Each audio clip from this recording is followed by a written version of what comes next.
सनितपुर जिल्ला दुलाराय बर' फरायसा आफादा देग्लाय 2025 मायथाइनि जि दुलाराय बर' फरायसा आफादनि लाखानाय थांखि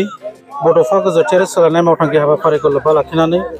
जि 13 बोसोर बैसो सिंनि हौवासा आरो हिन्जावसाफोरनि जोलुर बादायलायनाय बे जोलुर बादायलायनाय हाबाफारिखौ देग्लाय नैबे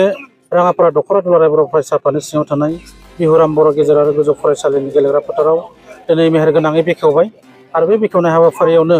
गाहाय आलासि महरै दुलाराय बर' फरायसा आफादनिनो सासे नेहाथारि आनन्द दैमारि आरो मिरु एबसुनिनो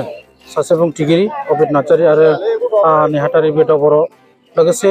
दुलाराय बर' फरायसा आफादनि मोनसे समनि बोसोनगिरि मानगोनां खुंग्रा सरगियारि आरो गुबुन गुबुन बर' थुनलाइ आफाद माहारि आफाद धोरोम आफाद बायदि बायदि मानगोनां बिथांमोनखौ लाफानानै दिनै बेखेवनाय हाबाफारिखौ मोजाङै बेखेवनानै होबाय आरो दिनैनि बे बेखेवनाय हाबाफारियावनो राङापारा दख'रा आरो खैलाजुलि दख'रा मोननैनि जि हौवासाफोरनि दख'रानि जि गेलेनाय बेयो जानानै थांबाय आरो जोङो बेयाव लोगोसे हिन्जावसाफोरनि जोलुर बादायलायनाय हग्राजुलि दख'रा आरो साथिखाल दख'रा दुलाराय बर' फरायसा आफादनि गेजेराव जादों। दिनै जोङो बेखौनो बुंगोन दुलाराय बर' फरायसा आफादनि जि थांखि जे बड'फा गोजोनथियारि सोलायनाय मावथांखिनि गेजेरजों मोनफ्रोमबो फारफ्रोमबो बिथिङाव जौगानांगौ आरो मोनफ्रोमबो फारफ्रोमबो साखाफारा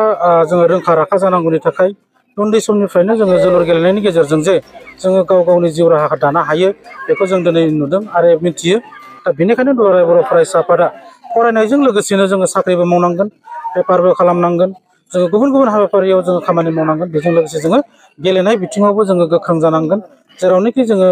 देग्लाय थांनाय बोसोरनै बोसोरथामसोनि सिगां दुलाराय बर' फरायसा आफाद आरो बिटिआर सरकारनि दैदेननायजों जे मोनसे बड'लेण्ड एफसि मुंजों जे मोनसे 13 बोसोर बैसो सिंनि जोलुर बादायलायनाय बियो जादों आरो बेजों लोगोसे बड'लेण्ड एफसि जि मोनसे गेलेदों आजिखालि दुरान्ड कापआव गेलेबाय थादोंमोन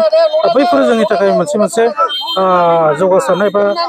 देरहासारनाय बर' हारिनि थाखाय दा बेखायनो दुलाराय बर' फरायसा आफाद सनितपुर जिल्लानि जानानै जोङो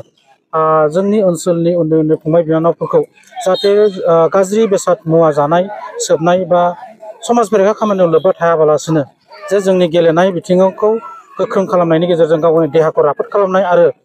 गेलेनायनि गेजेरजोंनो गावनि जिउ राहा दानो हानायसिम बोरै जों राहा हायो एबसु हिसाबै जों खामानि मावबाय थागोन।